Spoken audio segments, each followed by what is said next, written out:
Throughout San Diego County, people have a long and rich history of local community pride and protection of our region's clean air and water, natural resources, and quality of life. But the region faces challenges, like all others throughout the world, from climate change and its impact on our clean air and water, natural lands, and the health and well-being of our people and future generations. Since 2008, awards from the Blasker Mia Rose Fund have helped to advance the San Diego Foundation's climate initiative by supporting research that enhances our understanding of how to address climate change in the San Diego region. This research has focused on the potential local impacts of global climate change and ways to reduce our local greenhouse gas emissions and minimize climate change impacts. I'd like to introduce Rick Gersberg.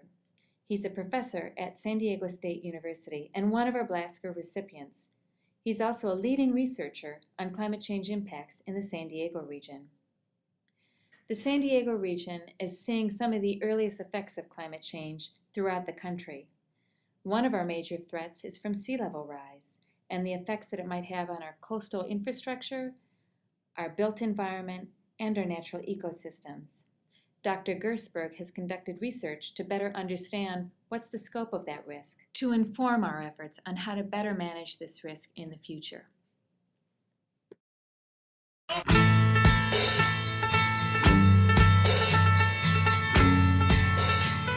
Well, Blasker, as I said, it's been fantastic. I think not only for me and my students, but also, I believe, for the community. I really didn't do work on climate change and water quality or wetlands or habitat changes before I applied for the Blasker grant. But since the Blasker grant, one of my major areas of research has been to look at how climate change, particularly sea level rise in the region, will affect habitats, mostly habitats, as well as water quality. And since then I've been involved in, well, we've gotten another grant from the Port District, and I've applied for some other proposals in that area. So it's basically redirected my research because of the Blasker grant. What San Diego would look like, particularly with global climate change, in 2050.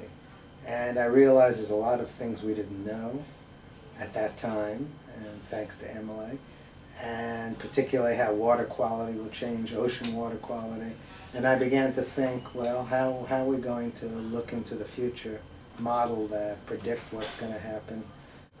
There's going to be different patterns of precipitation, and then the wetlands at the coast will change because of sea level rise. And so when I started thinking about the future, I decided that there's a lot we needed to do, research, and decided to apply for a grant. So it really started with that Focus 2050. In particular, we've come up with flood maps of what San Diego is going to look like as we have different stages of sea level rise. And in some of the worst stages, if that happens, you know, Point Loma is virtually an island. The stadium, the baseball stadium, is underwater. So we've started looking at that, and now I think, I was just at a meeting with the Port District yesterday. There's just been a recent study done by ICLEI, I-C-L-E-I, don't ask me what it stands for.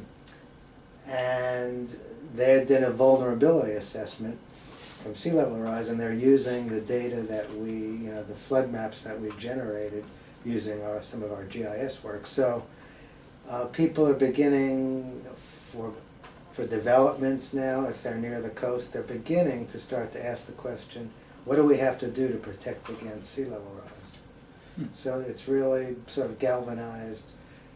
I mean, it wasn't just our work, but our work has sort of now is a basic science that helps, not basic science, applied science really, that helps people now look at vulnerabilities and look at how habitats will change. And that's another thing we've done, is look at how wetland habitats will change. Mm-hmm. ICLEI has, and the Port also, the Port of San Diego has a consultant who's looking at their particular San Diego Bay and Port climate mitigation and adaptation, and they've used our data. So yes, it's been so far widely disseminated in the region. When we started it, we had obviously to look at how sea level changes and how it's going to affect the terrain and what it's going to flood. You need a good elevational map, digital elevation. It's called a DEM, a digital elevation model, but it's like a map. And when we started looking, we found out there really wasn't one. There was one that was good only resolution of 3 feet. We wanted resolution of a few inches. And so we had to create, and we did, a whole new digital elevation map. The city had data, but they had never created one, so we got the data from the city of San Diego and created one. We're the only ones to this date with that map because of the funding from Blasker, the Blasker funding.